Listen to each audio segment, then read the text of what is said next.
Hello and welcome to episode 27 of the TRUUMAN Podcast. Today I am joined by Wyndham James. Wyndham, it's an absolute pleasure to have you. How are you doing? I'm very well, thank you, Lewis. It's a pleasure to be here, and thank you for inviting me to be part of what is an incredibly important conversation. Amazing. Thanks so much for being here. And as always with all guests, we start with the popular question. Wyndham, in your own words, what makes you a man?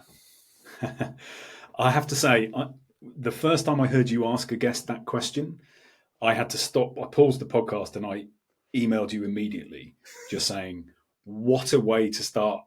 I mean, why don't you ask a difficult question? And there's part of me that wants to pass this answer off as I'm just kind of making it up. I've thought about this since listening to that episode. And I think as everybody you've spoken to has said, it's a really difficult question.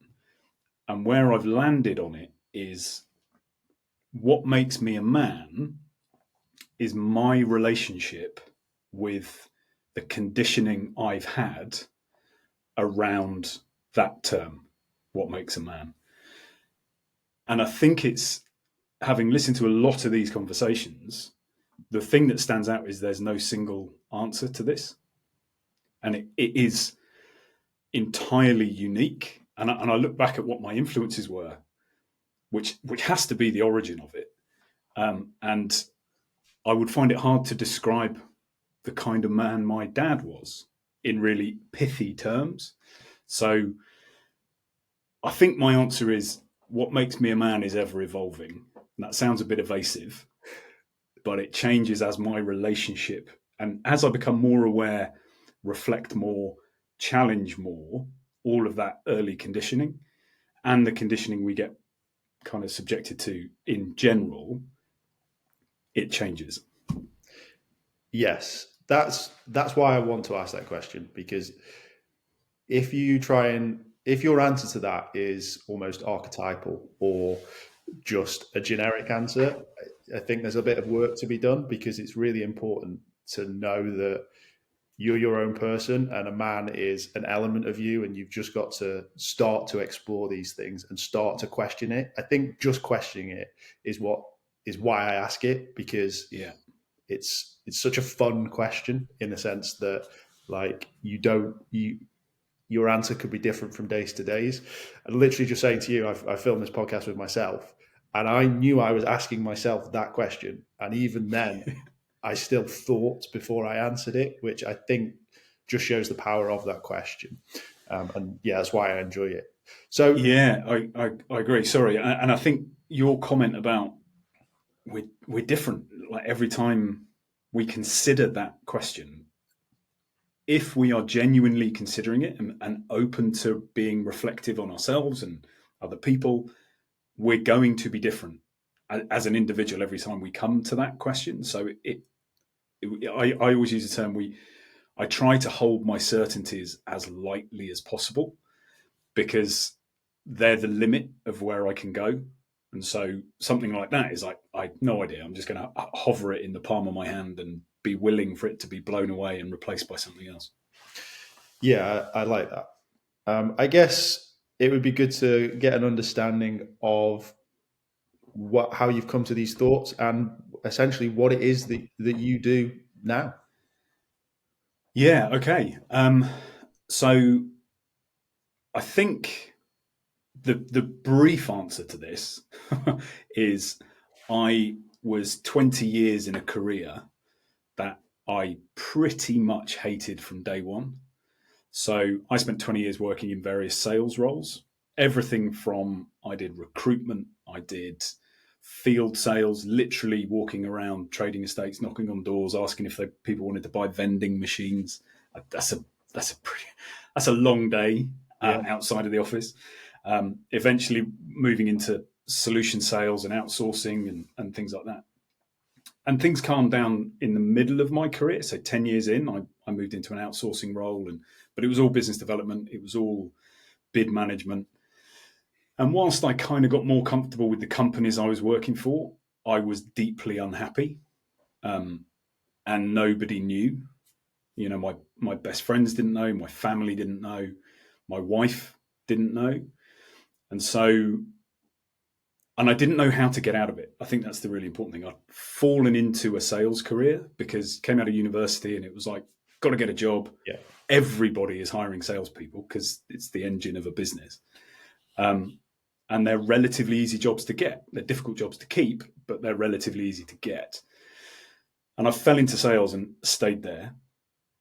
Every kind of job iteration, realizing I liked it less and less. But I was really struggling with having the confidence to break out and do something else. I did a drama and theatre degree.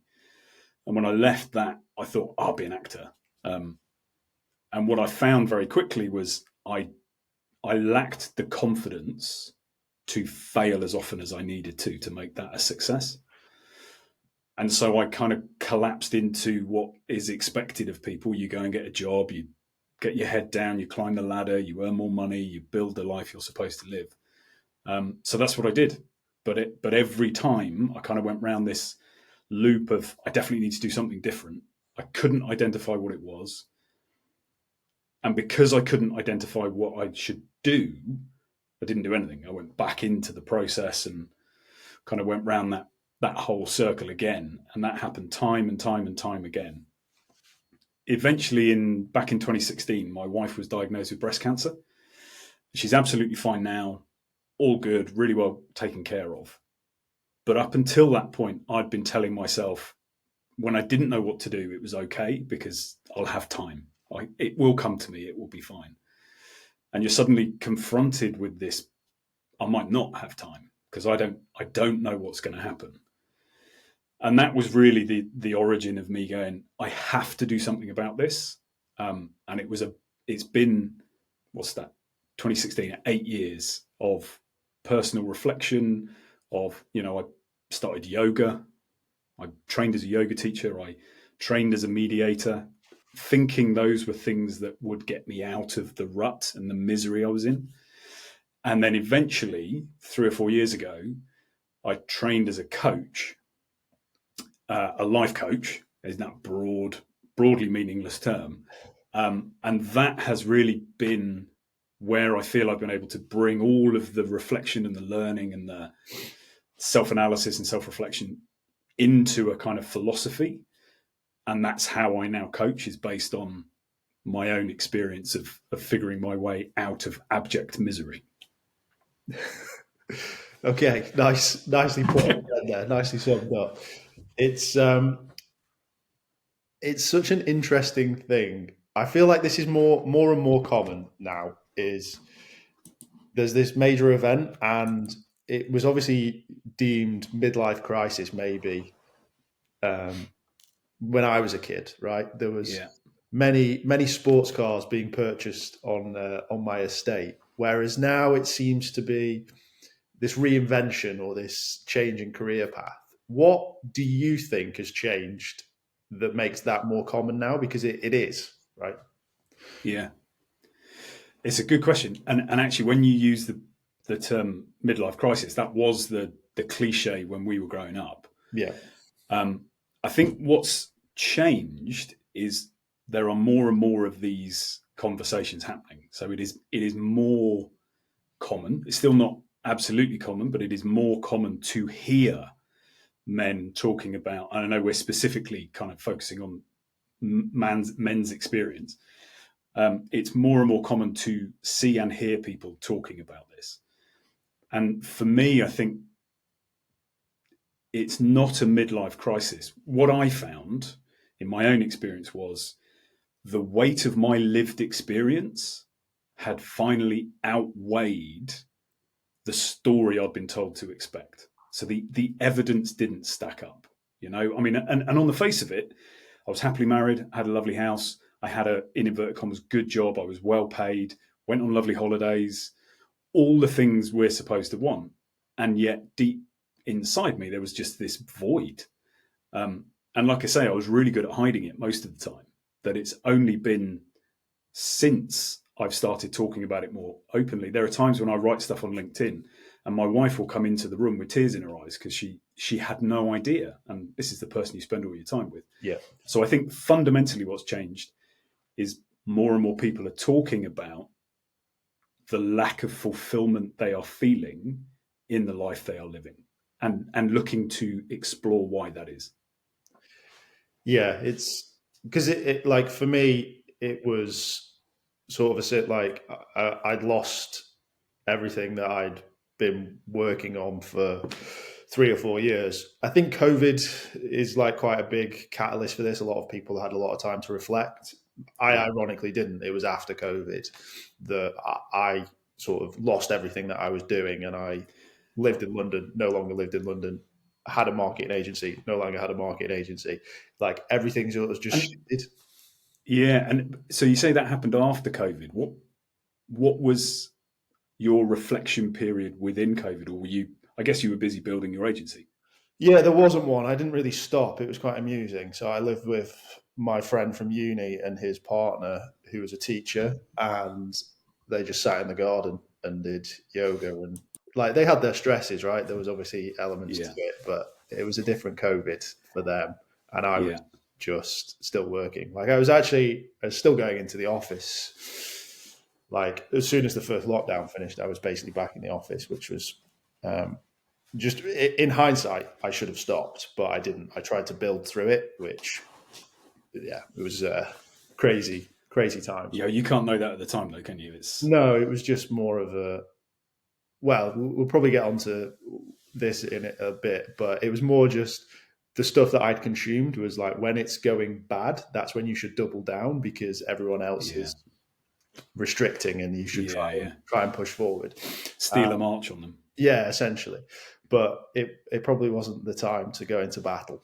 But yeah, it was. And then after all that, it was like, okay, cool. What's next? Like, it's a self-reflection, which I was fortunate enough to be able to be in a position to have it. Not everyone is, right? But it's weird that you have those, like you said that you still had that void, and I go back to the sports car because I think it's true. Like it's almost like that's tried to fill that void for those people, and if they honestly had that conversation, they probably didn't want the sports car, and they didn't want to carry on in that job. They probably wanted to repursue some sort of art or whatever it might have been, but they just didn't feel that they could be in a position to have those conversations.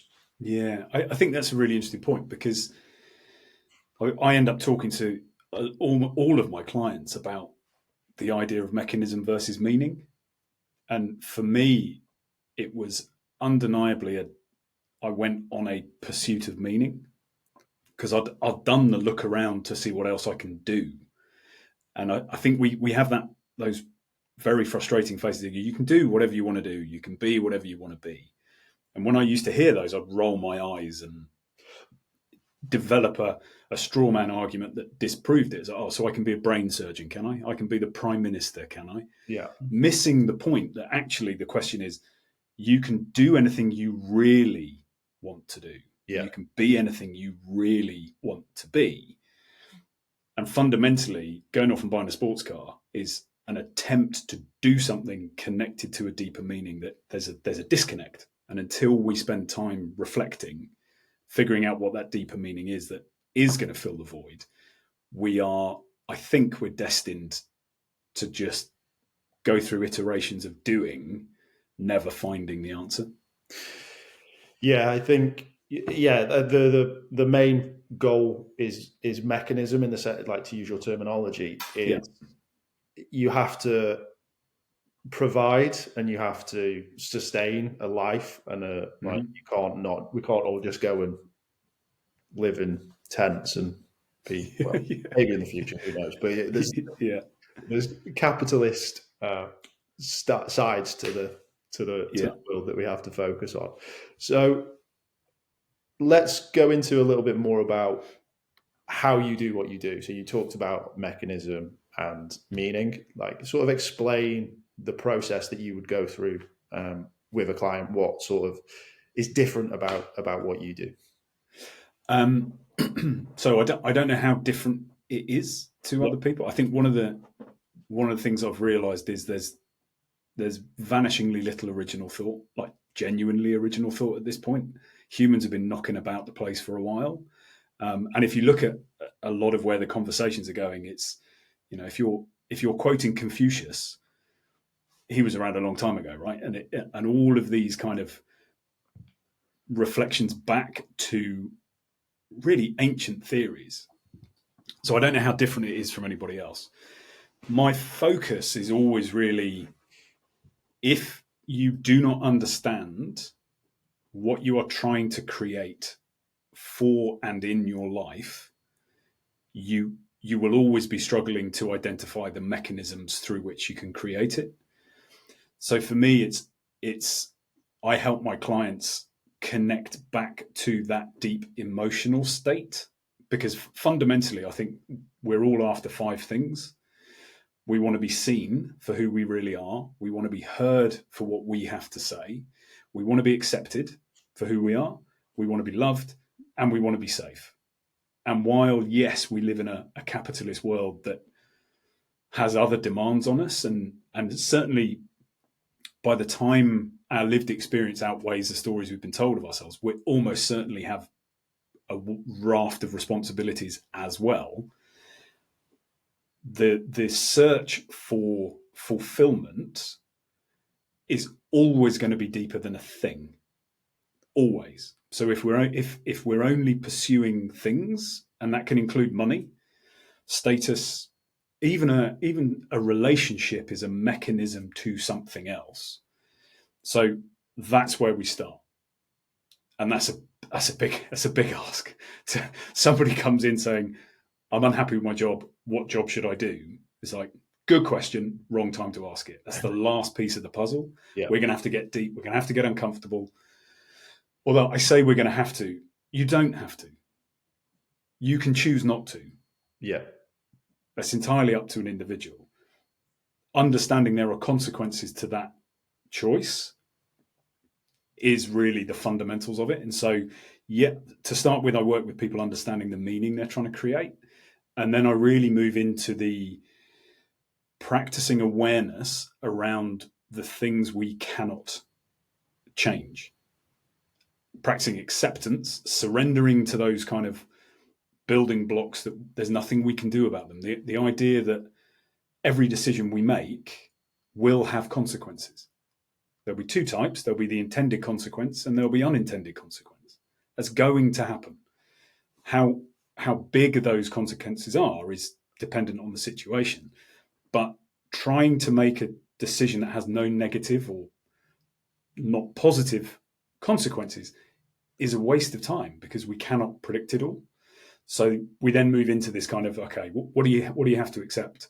Yeah. Can you accept it? And then can you work with what is, rather than the stories we've told ourselves about what we would like it to be?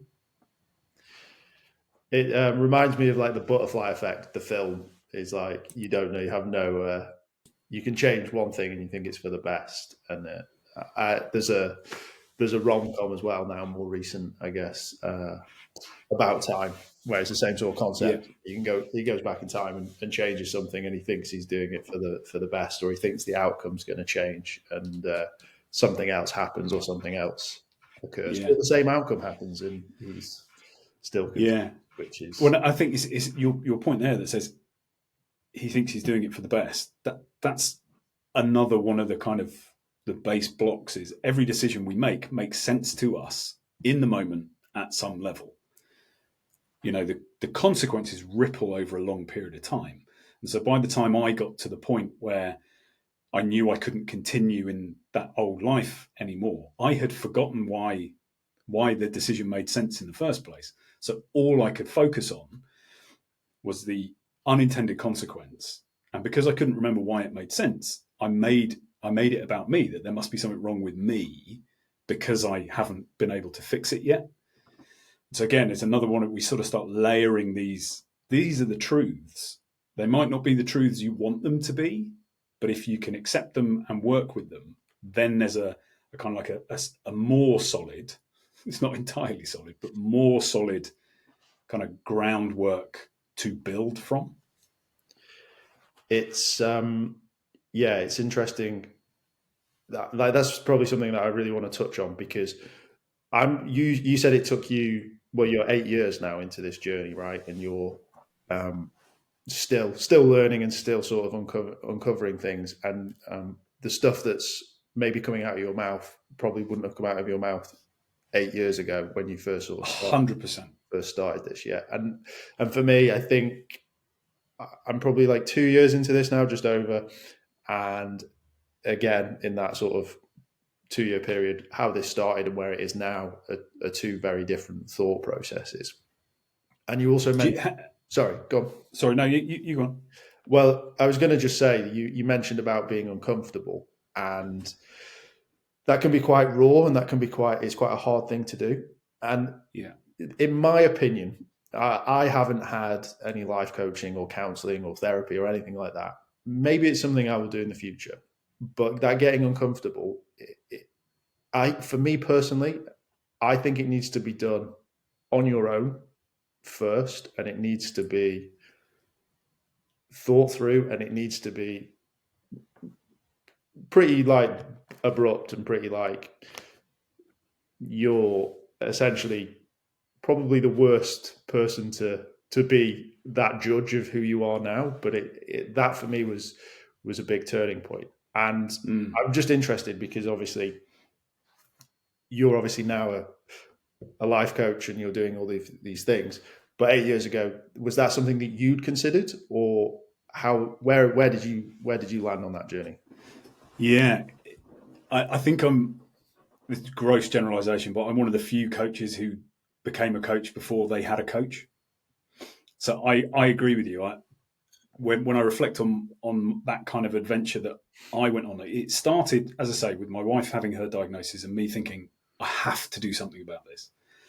And the first step was I was absolutely certain about the things I thought I believed, and I wouldn't entertain anything outside of it. I was kind of like the faux white coat scientist who kind of go, well, you show me a scientific paper that proves that, and I'm, broadly speaking, willing to accept it. But I would never go off and read the paper, right? It was always like, just tell me there's a paper, and that's fine, that's good enough. And I asked myself the question, how's this working out for me? And the honest answer was not well. Like, really not very well. So what am I going to do about that?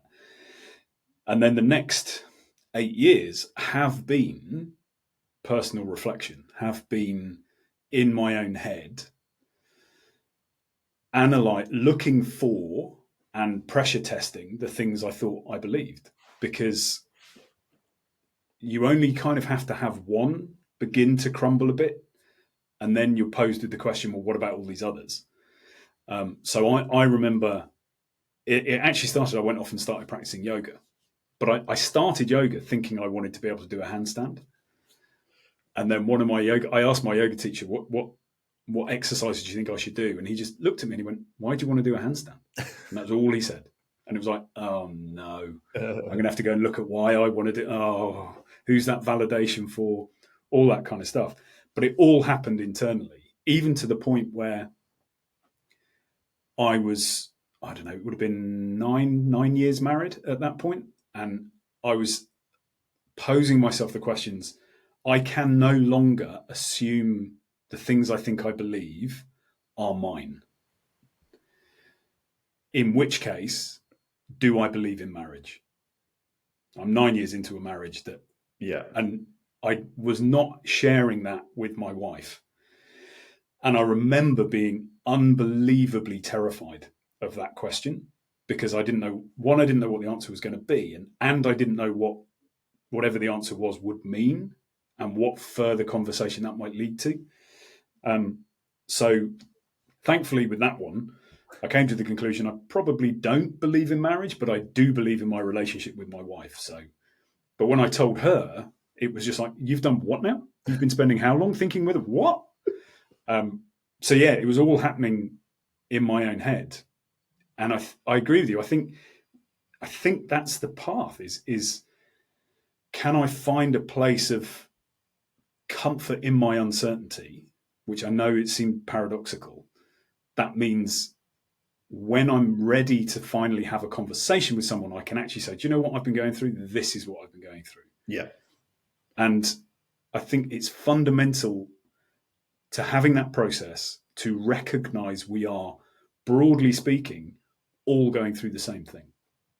There'll be degrees of it, and there'll be flavors of it, and there'll be nuance, but fundamentally, we're all going through the same thing. Yeah. So if you were to be able to go back in time to Wyndham 8 years ago, and he said, I'm thinking about this. What would be the first thing you'd say to do to start this journey?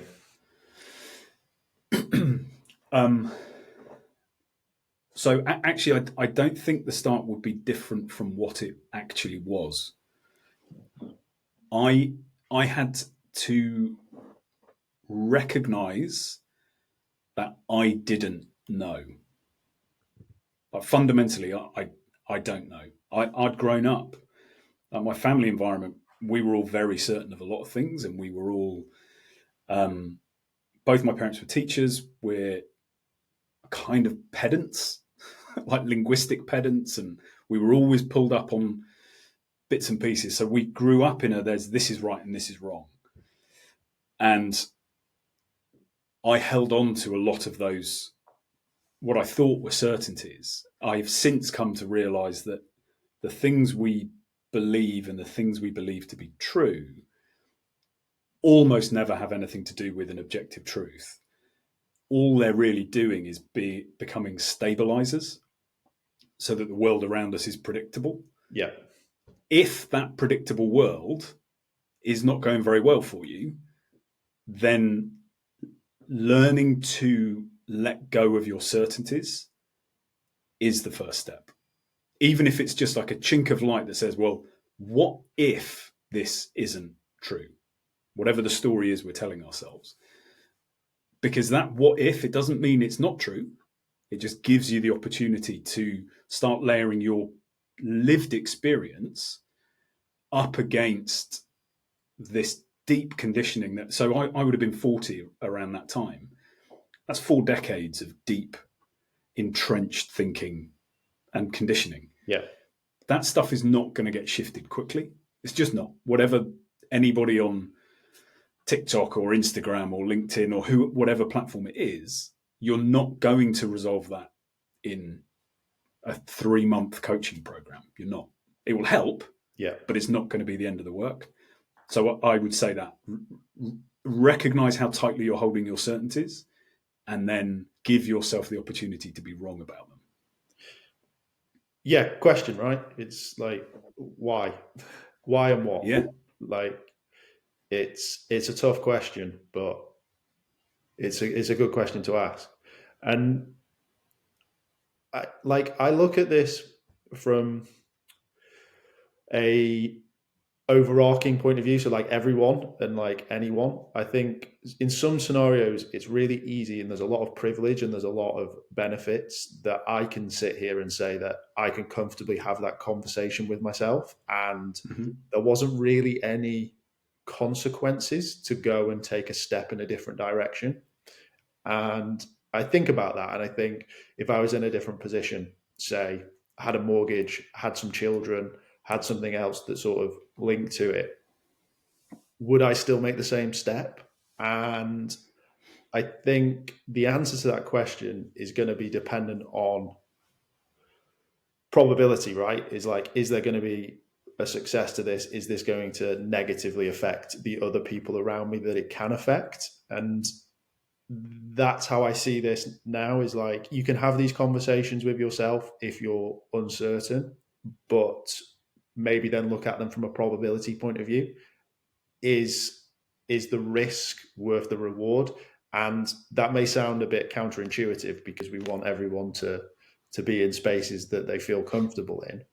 But if there's too much uncertainty, and on balance, it's not the worst position to be in, then I would encourage you to stay and try and find other outlets rather than extremes. I think career change is probably the biggest change and the toughest change because of the society that we live in.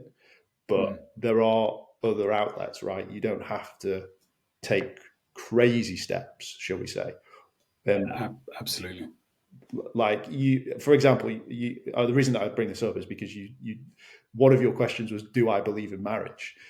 Like, that might not be a question that some people should ask, right? Because that could create ripple effects and things that aren't necessarily where they want to go.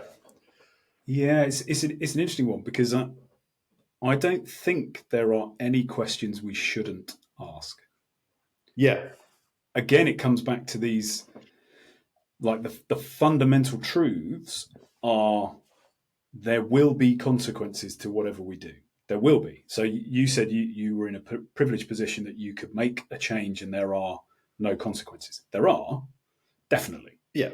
They're just not maybe dramatic enough to be negatively impacting your life or whatever it might be. But of course it has consequences.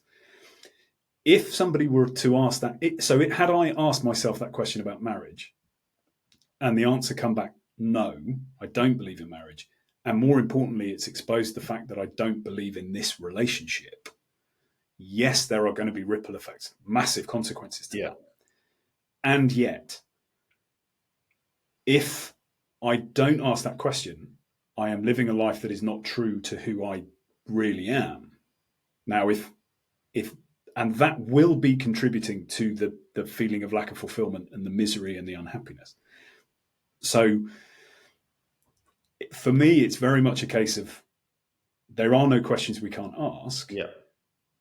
If we expect all of our questions to be answered in a way that doesn't cause impact or peripheral ripple effects, we are setting ourselves up for failure. Yeah. Which is why it's terrifying. Let's use that example. We don't know what's going to come there. out. So say it did come back as no. From the perspective of work, there isn't. Sorry, go on. I was just going to. So if it comes back no to marriage and that relationship, do you still believe that the solution is binary? So it's like, get out of that relationship, or what's the conversation there? Yeah, great question. And actually, I was going to go on to the work perspective to demonstrate that. Yeah. So I think this is why it's so important. This is why I work with my clients right at the beginning to figure out the meaning they're trying to create. I was having a conversation with somebody. I do a networking event that is a net walking. We go out for a walk for a couple of hours and just kind of chat. Really lovely. But I was chatting to somebody on that, and they are at a place where they think, I need radical change in my career. And we were talking about it, and I was like, okay, well, what's the problem? What are you missing out on in life that you really would like more of in your life? That question, what do you want more of? Really important question to start thinking about. And by the time we'd finished this sort of 3/4 of an hour walk, they were beginning to think, actually, I don't need wholesale change. I need touches of change that actually then, like you were saying, the balance of any decision, I'm then comfortable with staying where I am, as much as maybe a wholesale change would be great. There's too much risk, but these fine-tuning of this where I am actually enables me to create more of what I really want. And so from the relationship perspective as well, I think relationship is obviously different from work. Yeah. And it's a very difficult, there is no binary answer in any of this. Everything is deeply nuanced. We're human beings, we're very complicated. And I think that's one of the problems we face, is that a lot of the discourse is actively seeking to strip nuance and complexity, which pushes us down binary choices and polarization and all those kind of things. If actually we can just sit there and go, we're super complicated, there is no easy answer. It's going to take some time. It's going to take work. It's going to take effort. It's going to take a greater level of transparency to begin with ourselves, because we're great at obscuring our own truth. And then certainly from a relationship perspective, communication is such an important, powerful tool, and most of us are not very good at it. Yeah, well, I think men in general, right? I think that's the problem. I think most men that I've met and most men that I speak to tend to be quite analytical and are searching for that binary answer. I'm horrendously analytical. I have a degree in maths, and I Right. can like, that's all I do is I try and, You're after an answer. yeah, I'm after an answer. Like, what's the meaning of life 42? Like, where's the Yeah. number? Like, that's literally how bad I can be when it comes to these things. And it's a really difficult conversation to have, but I am really now a big fan of spectrums, and like, you have 0 and 1, but like what's happening in the middle. And I'm glad that you've touched on that. And it's like, why do you want this? What does that mean? Where does this take you? When do you want to achieve it? And by asking all of those generic who, what, when, why questions, you get through the surface. So like, I see social media and it's like, earn 10K a month, more freedom, the ability to travel. Like, these are all great, but like, what do they mean to you? Like, I've used this example a million times, but it's like, my brother a few years ago was like, I want to earn 100 grand a year. I was like, cool, what are you going to spend it on? Yeah. And he was like, well, like, he'd just been told they need to earn 100 grand a year. And it's the same. I want more freedom, but what does that mean? Like, what are you going to do with it? Yeah, exactly. Yeah. And those are extremes. They're binaries. They're yes and no's, right? So like, I quit my job, I'm going to go and do this. But then it's like, how big's that ripple almost? And it's interesting. So that leads me quite nicely onto what I want to sort of touch on next, which is societal pressures, social media, and you've used quite a nice terminology as well, conditioning, and like what you've gone through for those periods. How do you start to question that, or how do you start to see through it, or how do you use it to your benefit? I don't know whether I've quite got to the point of using it to my benefit yet. I still feel I'm following what somebody's told me I need to do a little bit. I think the way and again, I can only speak for myself. I don't know how anybody else does it. When I started questioning myself and having that question and being able to sit there and go, if I'm not honest with myself, this just continues. This feeling I'm in continues. So with social media, I remember I came off Facebook, I don't know how many years ago, because I found myself, well, it would have been around that sort of time, 16, 17, maybe early 2018. And I found myself in screaming matches with people. Like, some of them I knew and really loved. Yeah. And some of them I'd never met. And I just found myself in this hideous position where I was like, what the hell am I doing? And then I also recognized that I was filtering everything I was putting on social media. And I think one of the big things for me was, like I said earlier, we're all going through the same thing. I'm not unique in the fact that I want people to like me. I'm not unique in the fact that I want to present like this pretty tidy, nice little bow on my life. Yeah. And I knew that was a lie. Not all of it was a lie, but I knew there was something much deeper. And I got to the point where I had a bit of a revelation that I realized everybody was doing the best they could in the moment. And there are thousands of potential reasons why the best we can give in the moment isn't the best we're all capable of. And when I had that realization, it was like, so when I muck up, I'm still doing the best I can. When I'm not giving my all, it's still the best I can give in that moment. Yeah. My pursuit should be understanding why that is, not judging people for how they're showing up. And so the social media bit was, I came off Facebook because my Facebook was a cesspool. I'm still on Instagram and I'm on LinkedIn. But equally, Instagram has just become this fluffy little echo chamber of broadly meaningless positive vibes for everybody. Yeah. And I think it's just recognizing it's not real. I mean, it might be a snippet of a moment. A picture is only ever a microsecond of a moment. And it doesn't say what's going on behind the fake smile. Yeah, echo chamber is my favorite term for social media. It is Yeah, just, and yeah, it's you need if you can dip in and out of it and take it for what it is, which is the perfection of what people want to show and surface yeah, level, then it's great and it's enjoyable, right? It's aspirational and it's visionary, I guess. But if you're trying to make that the norm, it's very hard. yeah. And I think it's also it's really easy to think that people who appear to be doing really well, Yeah, that it's easy for them. yeah, And firstly, it's not. It's always difficult. This is another one of those kind of inalienable truths I work with: is life's not supposed to be easy. So if that's our aspiration, we're never gonna find peace because we're nuanced and complex, living in a society filled with other nuanced and complex people that make it difficult. Okay, cool. We know it's going to be difficult. Let's choose our difficult rather than hoping it's going to be easy. And then the other thing is we only people become easily accessible via social once they've made it yeah. in inverted commas. It doesn't give you any insight as to how long or how hard or what the sacrifices were, what the sacrifices continue to be for those people.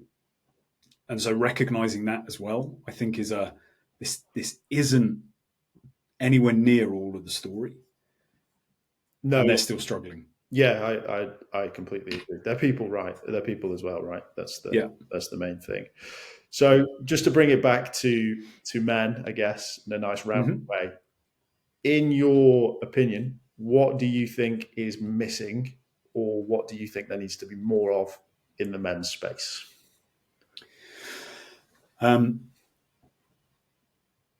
I think, excuse me, I think they're, so I'm always a bit cautious about the word need. I think the men's space would benefit greatly from spaces where men are taught about their emotions.